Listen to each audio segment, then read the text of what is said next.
परमेश्वर का धन्यवाद अदा करती हूँ। आज का सुंदर दिन प्रभु ने मुझे दिखाया, यहाँ लेकर आए।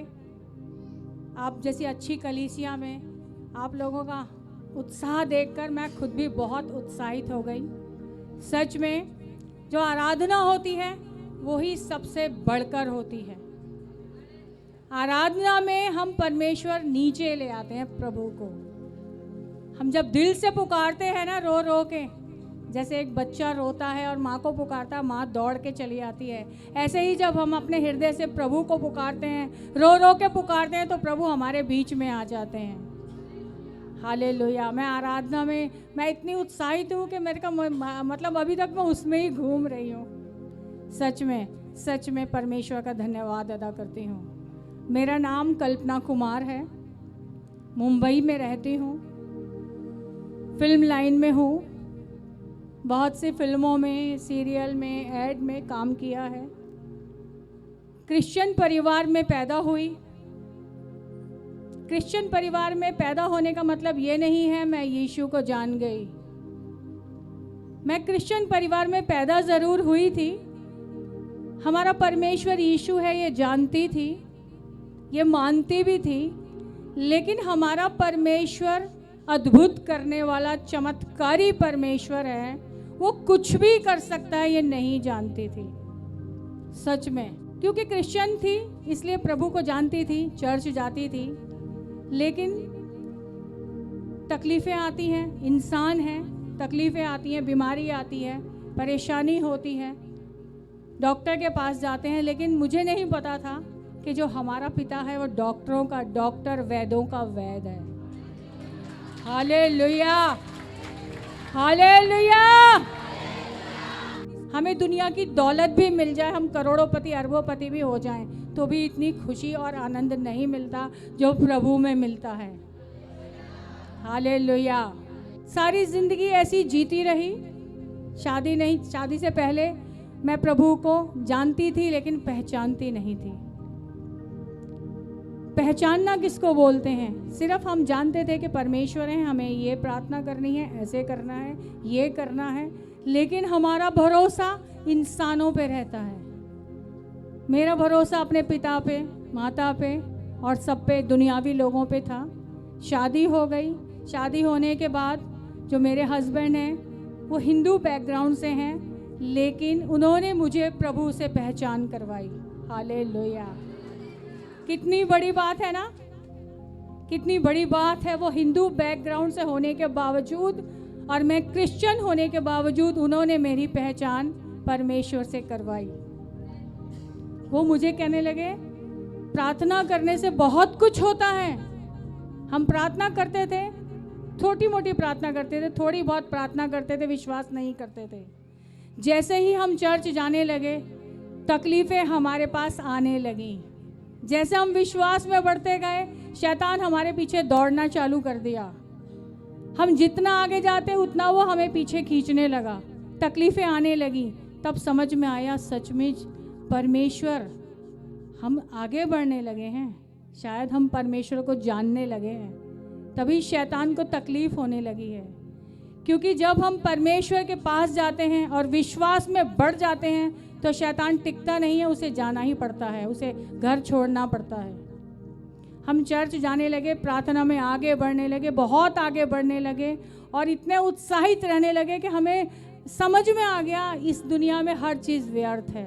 क्या बंगला, क्या गाड़ी, क्या नाम, क्या इज्जत, क्या शोहरत, हमें समझ में आने लगा प्रभु ने हमें बहुत कुछ दिया था, लेकिन समझ में आ गया कि सब व्यर्थ है। प्रभु ने हमें क्यों पैदा किया है, हम सबको क्यों पैदा किया है, हम प्रभु ने हमें चुना है, हमें बहुत दिन बाद समझ में आया। एक दिन क्या हुआ, हमारे घर के सामने हमारे पड़ोसी रहते थे जो मुझे बोलते थे, देखिए मुझे प्रार्थना नहीं आती थी, सच में नहीं आती थी, मुझे नहीं पता था प्रार्थना कैसे करते हैं, जबकि मैं खुद क्रिश्चियन घर से थी। लेकिन हाँ, आत्मा से भर के प्रार्थना कैसे की जाती है वो नहीं पता था।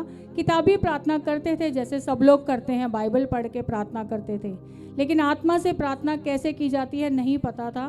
तो जो हमारे सामने ब्रदर थे वो मेरे को हमेशा प्रार्थना करने के लिए उत्साहित करते रहते थे। वो न्यूज़पेपर चलाते थे, आज इस दुनिया में नहीं है। वो मेरे को हमेशा कहते थे कि सिस्टर आपको प्रार्थना करनी चाहिए, आपको प्रभु ने चुना है। लेकिन मैं उनसे डरती थी और भागती रहती थी, छुपती रहती थी। एक दिन क्या हुआ, उनकी डेथ हो गई, उनका मर्डर हो गया। और जैसे 26 फरवरी को उनका मर्डर हुआ तो हम लोगों के 4 फ्लैट थे, 1 2 3 4 ऐसे करके लाइन से फ्लैट थे। 26 तारीख को उनका मर्डर हुआ और नेक्स्ट महीने की 26 तारीख को दूसरे घर में डेथ हुई। नेक्स्ट महीने की 26 तारीख को, जैसे वो जनवरी था, फरवरी, मार्च ऐसे करके नेक्स्ट महीने में तीसरे घर में भी डेथ हो गई। तो सबकी समझ में आने लगा कुछ तो गड़बड़ है। क्या गड़बड़ हो गया ये कि मतलब उनके साथ लाइन से डेथ हो रही हैं। चौथा नंबर मेरे घर का था और मुझे जितने लोगों की डेथ हुई थी उन्होंने पकड़ लिया आकर। वो हर पल मुझे अपने घर में अपने साथ दिखते थे। मैं डरने लगी, बहुत डरने लगी, इतना डरती थी। मैं अपने बच्चों को पकड़ के बैठी रहती थी, मुझे छोड़ के जाना मत, देखो ये इधर खड़े हैं, ये इधर खड़े हैं, ये इधर खड़े हैं। ऐसे बहुत डरने लगी। पूरा दिन 15 दिन तक मैं रात को सोई नहीं। आंख बंद करती थी तो कोई आके मेरे मुंह पे देखता था और मैं डरती थी, कांपती थी। हस्बैंड को बोलती थी मत जाओ, आप रुको, इधर रुको, मेरे पास जाना मत। मैं टॉयलेट जाती थी तो खिड़की के बाहर किसी और को खड़ा करती थी और इधर हस्बैंड को बोलती थी आप खड़े हो जाओ तभी जाऊंगी मैं। ये क्या था, ये मुझे बाद में समझ में आया। प्रभु हमें कभी नहीं छोड़ते हैं। हम प्रभु को जानते नहीं हैं, छोड़ देते हैं, जानने के बाद भी छोड़ देते हैं। लेकिन मैं अनजान थी, लेकिन प्रभु ने मुझे कभी छोड़ा नहीं था। वो मुझे तब पता लगा जब हमारी डोरबेल बजी। एक दिन डोरबेल बजी और एक अनजान व्यक्ति ने पूछा क्या यहाँ कोई बीमार है। और मैं तो खुश हो गई। मैंने बोला आप कौन? मैं पास्टर हूँ, मैं सामने वाले घर में प्रेयर करने के लिए आया था और मुझे पवित्र आत्मा ने बोला सामने वाले घर में जाओ। अभी सामने वाले घर में तो मैं जानता नहीं कौन रहता है, तो मैं कैसे जाऊँ? मैंने इग्नोर किया। तो पवित्र आत्मा ने मुझे दोबारा बोला सामने वाले घर में जाओ। मैंने तब भी इग्नोर किया। तीसरी बार फिर जोर से पवित्र आत्मा ने बोला सामने वाले घर में जाओ। तब मेरे को मजबूरन आना पड़ा और बेल बजाई मैंने। इसलिए मुझे बताइए क्या यहाँ कोई बीमार है? मैंने कहा पास्टर जी प्लीज़ आइए, मेरे साथ ये दिक्कत है, 15 दिन हो गए हैं मुझे और ये सारे भूत प्रेत जो मर चुके हैं ये मेरे घर में हैं, ये मुझे बहुत परेशान कर रहे हैं। मुझे हाथ पकड़ के लेके जा रहे हैं, बोलते हैं तुझे लेके जाएंगे। उन्होंने कहा अच्छा, और उन्होंने प्रार्थना करना शुरू किया। प्रेयर करके पानी पूरे घर में छिड़का, प्रार्थना किया, हाथ रख के प्रार्थना किया और सडनली वो सारी आत्माएं वहाँ से गायब हो गईं। हालेलुया! सारी आत्माएं गायब हो गईं। 15 दिन बाद मैं सो पाई। फिर वो पास्टर ने मुझे बताया कि सिस्टर आपको प्रभु ने चुन के रखा है, आपको प्रभु ने चुन के रखा है। कभी कभी प्रभु अपनी महिमा के लिए हमें तकलीफ भी देते हैं। जैसे बाइबल में आपने पढ़ा होगा अंधा भिखारी, उसको प्रभु ने आंखें देने के लिए अंधा किया था। ऐसे ही मुझे तकलीफ दी और मुझे जब बताना चाहते थे बेटा मैं तेरे साथ हूँ। उस दिन से मेरी जिंदगी ऐसे बदल गई, मैं भूल गई सब कुछ। क्या इज्जत, क्या नाम, क्या शोहरत, क्या पैसा, क्या खाना पीना, क्या बड़ा क्या छोटा। प्रभु ने बहुत पैसा दिया था। फिर मुझे समझ में आया कि नहीं, हमें मदद करनी चाहिए। उस दिन से मेरा जीवन ऐसा बदला। मैं चर्च में जाने लगी, प्रार्थना में आगे बढ़ती गई, वचन समझने लगी और जितना वचन समझती पढ़ती उतना उत्साहित हो जाती और खुश होती। प्रभु आपका धन्यवाद, प्रभु आपका धन्यवाद। प्रभु आपने मुझे चुन के रखा है। और प्रभु ने काम करना शुरू कर दिया। जितना काम करना शुरू किया उतना ही शैतान को तकलीफ होने लगी, क्योंकि बहुत सारे शैतान निकल गए थे। शैतान ने ऐसा काम किया, तकलीफें तो बहुत दी, लेकिन प्रभु ने मुझे दिखाते गए। हर पल प्रभु ने दिखाया मत डर मैं तेरे संग हूँ। वचन में लिखा है मत डर मैं तेरे संग हूँ, मैं तुझे संभालूंगा, मैं तुझे अपने धर्मीय दाहिने हाथ में संभाल के रखूंगा। और प्रभु ने यह भी सिखाया वचन में मैं तुझे सामर्थ्य देता हूँ। फिलिपियो 4:13 में प्रभु ने बताया, मैं तुझे सामर्थ्य देता हूँ और उसमें तू सब कुछ कर सकता है। हालेलुया। तब मुझे समझ में आ गया कि अगर वचन हमारे पास है, वचन तो इतना बड़ा हथियार है कि उसके आगे तो कोई टिक नहीं सकता। उस दिन से मैंने वचन को मनन करना शुरू कर दिया, उसका इस्तेमाल करना शुरू कर दिया और उसके बाद चमत्कार पे चमत्कार, चमत्कार पे चमत्कार होते गए। मेरे जीवन में इतने चमत्कार हुए, इतने चमत्कार हुए। सडनली मेरी बहुत बड़ी परीक्षा हुई। मेरे हस्बैंड का एक्सीडेंट हो गया। हस्बैंड का एक्सीडेंट हुआ, मैं उस टाइम मुंबई में थी, हस्बैंड दिल्ली में थे। हस्बैंड का एक्सीडेंट हो गया और डॉक्टरों ने उन्हें बोला कि वो बचेंगे नहीं। उनका पूरा जबाड़ा, पसलियाँ, पैर फ्रैक्चर हो गया, सिर फट गया और डॉक्टर ने बोला कि ये बचेंगे नहीं। अगर बाई चांस ये होश में आ गए तो कोमा में चले जाएंगे। मैं मुंबई में थी, मुझे बेचैनी हो रही थी। मुझे पवित्र आत्मा बोल रहा था, बता रहा था कि कुछ हस्बैंड के साथ हो गया है। मैं फ़ोन करके ट्राई कर रही थी उनसे बात करने के लिए बार बार। उस समय में मोबाइल नहीं था। एसटीडी में जाके बार बार कॉल कर रही थी, कोशिश कर रही थी कि पता लग जाए हस्बैंड कहाँ हैं, उनसे बात हो जाए, लेकिन बात नहीं हो पा रही थी। पूरा दिन पूरे रात मैं फ़ोन करती रही लेकिन बात नहीं हुई। अगले दिन फिर सुबह मैं एसटीडी पे गई। मैंने को प्रभु ने एक उनके दोस्त का नंबर याद दिलाया और मैंने उसको फ़ोन लगा दिया। फ़ोन लगा के मैंने पूछा, आपको मालूम है मेरे हस्बैंड कहाँ हैं? क्योंकि मैं अपने हस्बैंड को जानती हूँ, वो कभी बाहर रुकते नहीं हैं, कहीं जाते नहीं हैं बिना बताए। तो उन्होंने बोला, भाभी जी आपके हस्बैंड का एक्सीडेंट हो गया है, वो बचेंगे नहीं, आप तुरंत आ जाओ। उसका इतना बोलना था। मैंने बोला ठीक है, मैं नेक्स्ट फ्लाइट पकड़ के आती हूँ। लेकिन मजबूरी ये थी, बोल तो दिया, मजबूरी ये थी कि मेरे पास पैसे नहीं थे। मेरी शूटिंग होनी थी, उस समय आहट सीरियल आता था। अगले दिन से मेरी आहट की शूटिंग थी और मुझे 4,000 रुपये पर डे के हिसाब से मिलना था। 4 दिन का काम था। उस समय 4,000 रुपये बहुत बड़ी चीज़ थी। लेकिन अब मैं हस्बैंड के पास जाऊं या शूटिंग में जाऊं, हमारी शूटिंग में ऐसा है कि अगर हम नहीं जाएंगे तो वो हमें जेल पहुंचा देते हैं। एग्रीमेंट होता है कि हमें काम करना है तो काम करना है, कुछ भी मुसीबत आए, लेकिन आपको काम पे आना है तो आपको आना ही है। लेकिन मेरे लिए मेरे हस्बैंड ज़रूरी थे। मैंने उन लोगों को इन्फॉर्म ही नहीं किया और ये सोचने लग गई कि प्रभु पैसे कहाँ से आऊँ, कहाँ से लाएं, कैसे अरेंज करूँ। सडनली मुझे ध्यान आया कि जो प्रोड्यूसर डायरेक्टर जोगिंदर थे, पुरानी फिल्मों में रहते थे, वो हस्बैंड के दोस्त थे। उन दोनों ने साथ भांगड़ा सीखा था। तो मुझे उनके विषय में याद आया और मैंने उनको फ़ोन लगा के कहा कि ऐसे ऐसे हस्बैंड का एक्सीडेंट हो गया है, आप मुझे 5,000 रुपये दे दीजिए और 5,000 रुपये कैश दे दीजिए, प्लीज़ मैं दिल्ली जाते ही आपको लौटा दूँगी। उन्होंने कहा ठीक है, मैं ट्राई करता हूँ, अगर फ़्लाइट में टिकट होगी तो मैं आपके लिए बुक करके देता हूँ। मैंने कहा ठीक है, आप शाम को इधर से आके मुझसे लेना।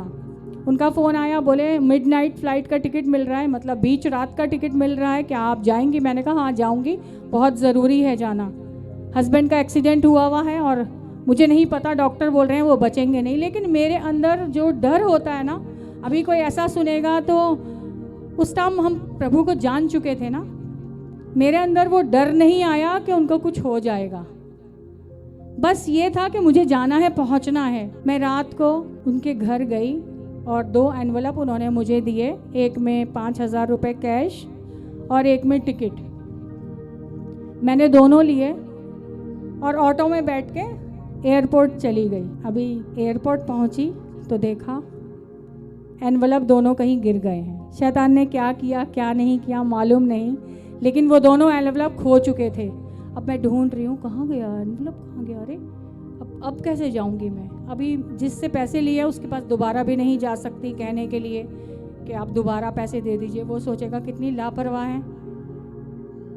मैंने सोचा अब क्या करूं, समझ नहीं आया। फिर मैं एसटीडी पे गई, मैंने कॉल किया और मैंने बोला मैं कल ट्रेन पकड़ के आऊँगी। अभी फ़्लाइट में टिकट नहीं मिला, इसलिए मैं ट्रेन में आऊँगी। अभी मेरे को मालूम नहीं था, मैं इतनी बुद्धू थी, मुझे मालूम नहीं था कि ना ट्रेन का टिकट सस्ता भी आता है फास्ट थी।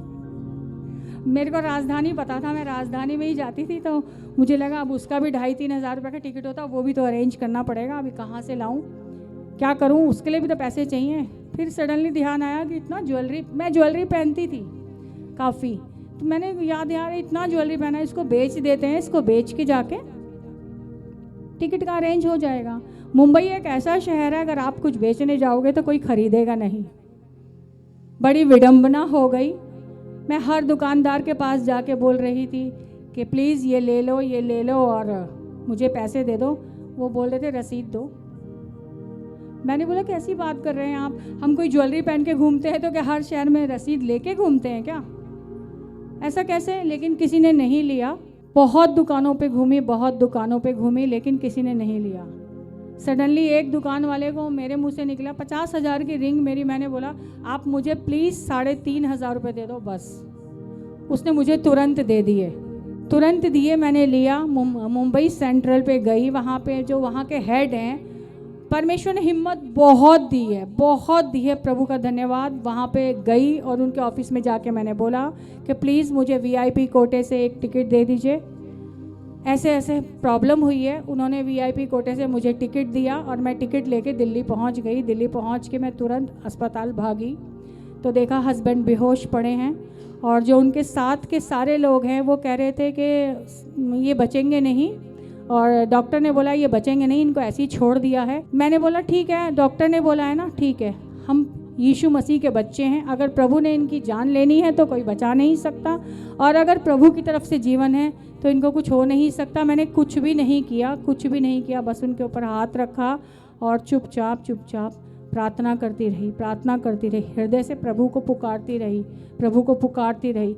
मुझे मालूम है जीवन और मृत्यु एक ऐसा सत्य है कि वो हम ज़बरदस्ती ले नहीं सकते और दे नहीं सकते, लेकिन अगर परमेश्वर हैं और उनके पास जीवन है तो प्रभु बचा सकते हैं। प्रभु बस प्रार्थना करती रही, प्रार्थना करती रही, पूरी रात, पूरा दिन, पूरी रात प्रार्थना करती रही। उन्होंने कहा था अगर ये होश में आ भी गए तो ये कोमा में चले जाएंगे। मैंने कहा ठीक है डॉक्टर साहब, जो भी मेरे नसीब में होगा वो ठीक है। इतनी देर में 3 बजे करीब रात को एक डॉक्टर आए, बहुत यंग, बहुत खूबसूरत डॉक्टर थे वो, एकदम दूध जैसे गोरा रंग था उनका, ब्राउन आईज थे, ब्राउन बाल थे, अच्छे से याद है मुझे उनकी शक्ल। वो आए और ट्रीटमेंट किया हस्बैंड का और चले गए। अगले दिन सुबह क्या हुआ बताओ, मेरे हस्बैंड होश में आ गए। हालेलुया! वो कोमा में नहीं गए, ना उनको कुछ हुआ, वो होश में आए, बहुत तेज रोए और मेरे से लिपट के बहुत तेज रोए, बहुत तेज रोए। मैंने बोला रो मत, रोना तो मुझे चाहिए, लेकिन प्रभु ने आपको जीवन दे दिया। डॉक्टरों ने बोला था आप बचोगे नहीं, लेकिन देखो कोमा में भी नहीं गए, कुछ नहीं हो, होश में आ गए और मुझसे लिपट के रोए और मैं thank you Jesus, thank you Jesus, thank you Jesus, thank you Jesus, ऐसे ही गाना गाती रही। और वो भी उसके बाद जब उनको छुट्टी दी गई वहाँ से, हॉस्पिटल से लेके मैं घर चली गई, उनको ठीक होने में 2 साल लगे पूरे। मैंने मीडिया छोड़ दिया उन दिनों के लिए और उनको अपनी पीठ पे लिटा लिटा के ऐसे ऐसे कर करके मैंने उनको ठीक किया। जब हमारे पास बुरा समय आता है तो हमें मदद करने वाला कौन होता है? सिवाय परमेश्वर के कोई नहीं होता, कोई नहीं होता। मेरे घर वालों ने, मेरे ससुराल वालों ने मेरा फ़ोन उठाना बंद कर दिया। फ़ोन नहीं उठाते थे, कहीं पैसे मांगेगी हस्बैंड के लिए, ट्रीटमेंट के लिए, कोई फ़ोन नहीं उठाता था। मैं इतनी उस समय कोमल हो चुकी थी, इतनी कोमल हो चुकी थी, हृदय ऐसा हो गया था कि अगर कोई ज़ोर से भी बोले तो मैं रो देती थी।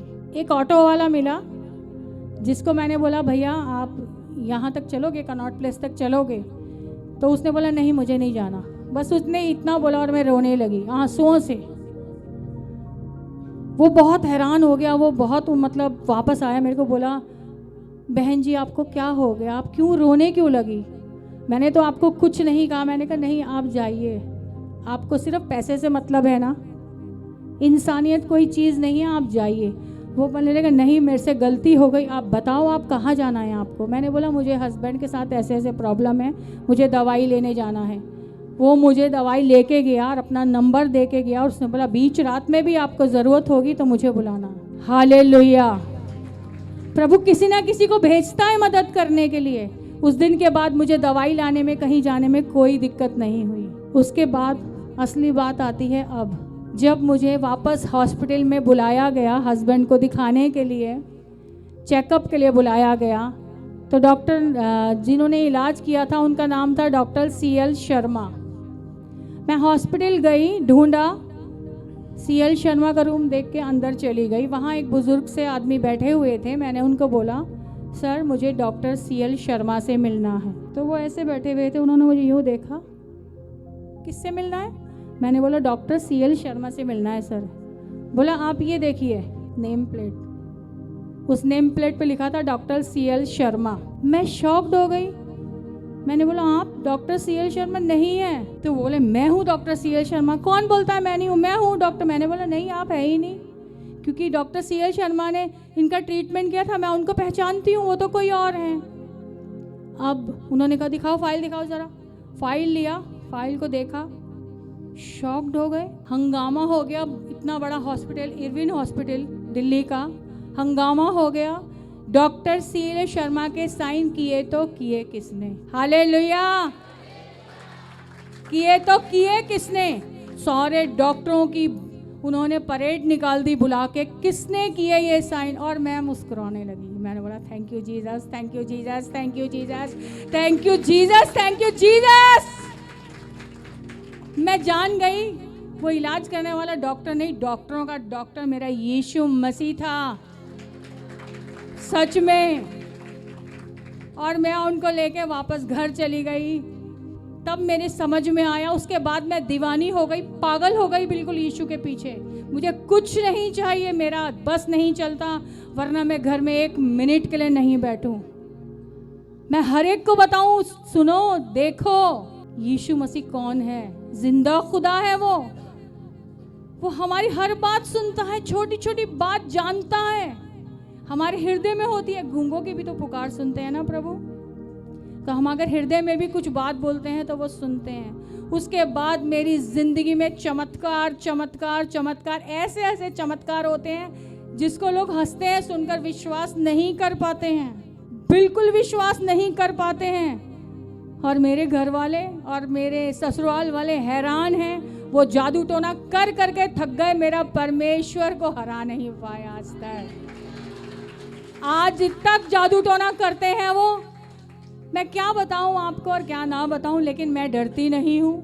मैं जानती हूं जीवन देने वाला हमारा यीशु मसीह परमेश्वर है, मृत्यु देने वाला वो है। अगर जिस दिन मौत लिखी होगी कोई बचा नहीं सकता, और अगर प्रभु हमारे साथ है तो कोई हमें मार नहीं सकता। मुझे क्या क्या किया गया आपको बताती हूँ। मुझे हार्ट अटैक किया गया कि ये मर जाए, क्योंकि मैं जिस दिन से प्रभु को जान गई उस दिन से पागल हो गई। हर एक को बोलती हूँ जब सारे दरवाजे बंद हो जाएं तो कहीं भी बैठना, यीशु को पुकारना हृदय से, हालेलुया हालेलुया। पैरालिसिस किया, पहले हार्ट अटैक किया, डॉक्टर के पास गई, ट्रीटमेंट कराया, 4 घंटे बेहोश रही, उसके बाद होश में आई और हंसने लगी। मैं हंसती हूँ, बोलती हूँ, बहुत खुश रहती हूँ, क्योंकि वचन में लिखा है प्रभु में सदा आनंदित रहो। कितनी भी दुख आए, कितनी भी तकलीफ आए, मुसीबत आए, हर बात में धन्यवाद अदा करो। तुम्हारा विश्वास प्रभु पे हमेशा रहे और तुम नित्य प्रार्थना में बने रहो। जरा सी तकलीफ आए, प्रार्थना करने बैठ जाओ, प्रभु ये तकलीफ हो गई है, अब आप रास्ता दिखाओ, हमें क्या करना है। हार्ट अटैक से निकल गई। बाकायदा मेरे पास प्रूफ है, झूठ नहीं है वो, मतलब प्रूफ है, हार्ट के पेपर हैं। और जो साइंस वाले लोग हैं उनसे पूछो, अगर एक बार हार्ट की बीमारी हो जाए तो वो नीट एंड क्लीन हार्ट नहीं आ सकता है, लेकिन मेरा आता है। ECG क्लियर आता है, कहीं कोई नहीं कहता है कि तुझे कभी हार्ट अटैक हुआ होगा। उसके बाद मेरे पैर खराब कर दिए गए, मैं चल नहीं सकती थी, लेकिन मुझे बिस्तरे पे लिटाने की कोशिश की गई कि मैं बिस्तरे पे लेट जाऊं और प्रभु के लिए ना जा पाऊं। मैंने बोला मैं लेट के नहीं मरूंगी, मैं नहीं लेटूंगी, कुछ भी हो जाए, मैं रिगड़ रिगड़ के चलूंगी। मैंने लाठी ले ली, जबकि लोग शर्माते हैं लाठी लेने में। मैंने बोला मैं लाठी ले लूँ, छतरी ली, लेकिन मैं चलती थी, सब हंसते थे मेरे ऊपर। मैंने बोला हंसते रहो, मैं प्रभु के लिए जाऊंगी और जाऊंगी, मुझे कोई रोक नहीं सकता। कब मेरे पैर ठीक हो गए पता ही नहीं चला, हालेलुया। कब मेरा हार्ट ठीक हो गया पता ही नहीं चला, हालेलुया। अब ये चेहरा जो प्रभु ने दिया है, जिससे मैं सीरियल फिल्मों में काम करती हूँ, इसको टेढ़ा कर दिया गया, पैरालिसिस कर दिया गया मुझे, सब जादू टोने से। करके दिखाऊं कैसा हो गया? ये मेरा मुंह इधर चला गया ऐसे, मेरी आंख इतनी बड़ी हो गई। रात को 1 बजे तक मैं सही थी, सुबह उठ रही हूँ, पानी पी रही हूँ तो पानी पिया नहीं जा रहा, गिर रहा है। सोच रही हूँ पानी क्यों नहीं पिया जा रहा? अभी सुबह उठते साथ तो कोई शीशा देखता नहीं है, देखता है क्या? नहीं देखता। तो मैं सोच रही हूँ पानी क्यों नहीं पिया जा रहा, क्या हो गया? जाके शीशे में देखा तो एकदम हैरान हो गई मैं, ये तो मुंह इधर से इधर चला गया है। हस्बैंड ने देखा, बच्चों ने देखा तो रोने लगे, चलो चलो डॉक्टर के पास चलो। मैंने बोला मैं नहीं जाऊंगी, मैं डॉक्टर के पास जाऊंगी, चर्च चलो। हालेलुया। और हम चर्च गए, चर्च में जाके प्रार्थना की। मैंने बोला प्रभु आप जानते हो कि मेरा फेस से ही काम है, मैं फिल्मों में सीरियल में फेस ही दिखाई देता है। अगर आप मेरे मुंह को ठीक नहीं करेंगे तो मुझे मंजूर है, मैं कहीं नहीं जाऊंगी, पहले आप मुझे ठीक कीजिए। ऐसी बातें प्रभु से करती रही तो सामने जो सिस्टर थी उन्होंने मुझे अंदर से आई और मुझे बोला सिस्टर आपका विश्वास तो बहुत पक्का है।